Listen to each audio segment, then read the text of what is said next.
اور پھر ماں بیٹھ گئی تھی چوک پہ جا کے. سعد کے پایا استقلال میں کمی نہیں آئی تھی. او اخوان او عشیرت، خاندان کو یہ وہ لوگ ان کے دل میں اتنی محبت رسول. میرے دوستو، یہ نبی پاک علیہ الصلوۃ والسلام کے صحابہ اور اہل بیت پہ میں ایک بات سنیں. نبی پاک کے صحابہ کے لیے سوچیں کہ رسول اللہ کے صحابہ کو اصحابی کالنجوم فرما کر ستارے فرمائے. اہل بیت کے لیے سوچیں تو فرمایا مثل اصحابی کسفینۃ نوح، یہ مثال کشتی نوح کی ہے. فمن رکبها نجا ومن تخلف عنها ہلک. جو اس کشتی پہ بیٹھا کامیاب ہوا، جو نہ بیٹھا ناکام ہوا.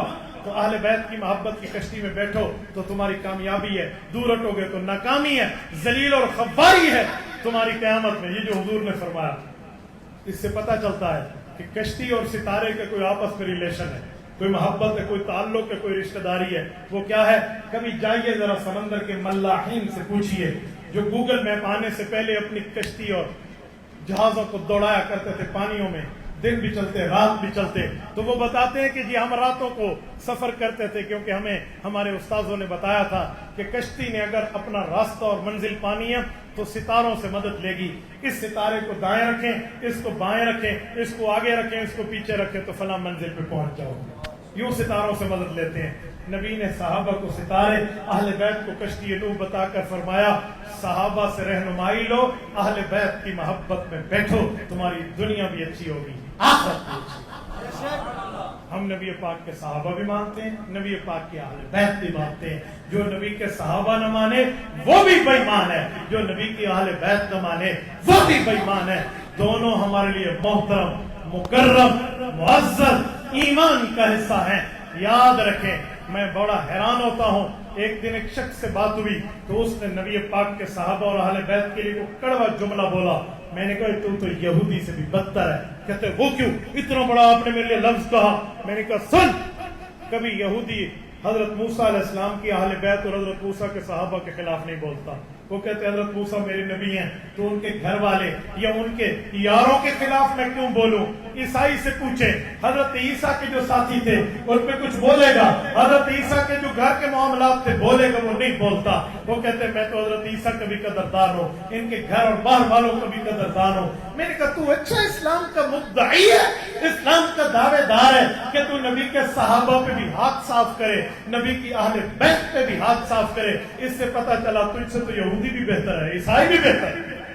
اللہ کے بدلے کچھ عقل سے کام لے، کچھ خرد سے کام لے، کچھ دانے سے کام لے، کچھ سوچ و سمجھ و فکر سے کام لے کہ جو نبی پاک علیہ السلام نے پوری زندگی محنت کر کے اپنی محنت امت کے سامنے پیش کی ہے. تو وہاں کیڑے نکال رہا ہے تو کیڑے وہاں نہیں ہیں، تیرے اپنے اندر موجود ہیں.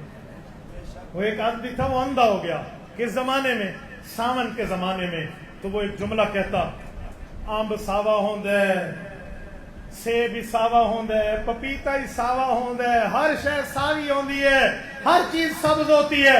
اس کو کسی نے کہا کملی دا بچڑا، اوے دماغ تیرا خراب ہے، امب پیلا ہوندے، سیب ہی کہے ویلے پیلے ہوندے، آلو بخارا رتا ہوندے، اوے خدا دا بندہ وہ ساوے نہیں ہوندے. انہیں کہا نہیں سبز ہوتے ہیں. سبز کیوں؟ وہ ہریالی میں اندھا ہوا تھا تو اندھے کو ہر چیز سبز نظر آنے لگ گئی. ہمارے علاقے کا ایک شخص تھا، اس کا نام تھا سعید، اس کے دوست تھا حمید. حمید اور سعید دونوں یار تھے. حمید پڑھ لکھ کے ڈاکٹر بن گیا، سعید بیچارہ الچٹو من الڈگر رہ گیا. ایک دن پتہ چلا سعید کو، وہ تیرا یار حمیدہ ہوندا ہے، وڈا پڑھ لکھ گیا ہے، ڈاکٹر بڑھ گیا ہے، اکھیاں چیک کریں دے. وہ آ کے یار میں کو اپنے یار تو گن منجو، میں حمیدے نال ملنا چاہنا. وہ اسے لے گئے. اسے پتہ چلا میرا بچپن کو دوست نے کہا ہٹ جاؤ. وہ فیسز ختم کرائی، اس کو اندر لے آیا، اپنے پاس بٹھایا اور کہا بتا سنا کیا حال ہے؟ وہ آ کے سعیدہ تو پڑھ گیا، حمیدہ تو پڑھ گیا، میں سودا اتھائی ودا.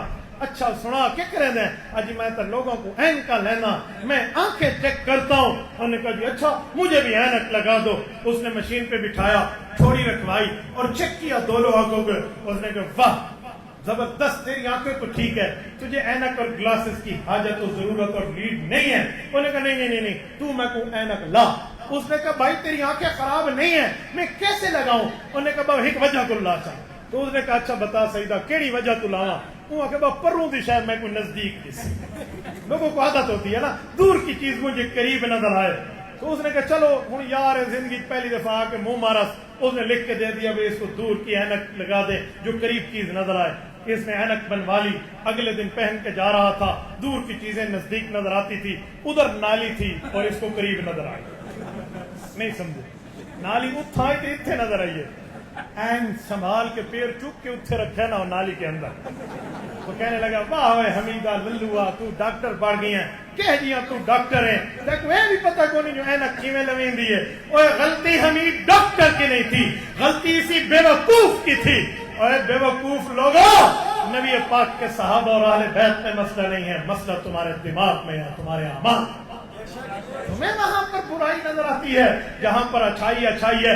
رب کے قرآن کی کئی آیات ہیں، میں ایک آیت پڑھ کے بات کلوز کرنے لگا ہوں. اللہ فرماتے ہیں اولئک ہم خیر البریہ، بریہ بر سے نکلا ہے، بر زمین کو کہتے ہیں. رب فرماتے ہیں خیر البریہ، اس زمین کے اوپر کوئی بہترین مخلوق ہے تو نبی پاک کی جماعت. اللہ اسے اچھا کہے، تم اسے غلط کہو، تو لہٰذا اپنے دماغ کا علاج کرانا چاہیے. میرے 3 عنوان تھے، میں نے تینوں آپ کی خدمت میں رکھے. اللہ آپ کو رب صراط مستقیم عطا فرمائے، دین حنیف و دین اسلام کے عمل کی توفیق عطا فرمائے. اقول قولی ھذا واستغفر اللہ وآخر دعوانا ان الحمد للہ.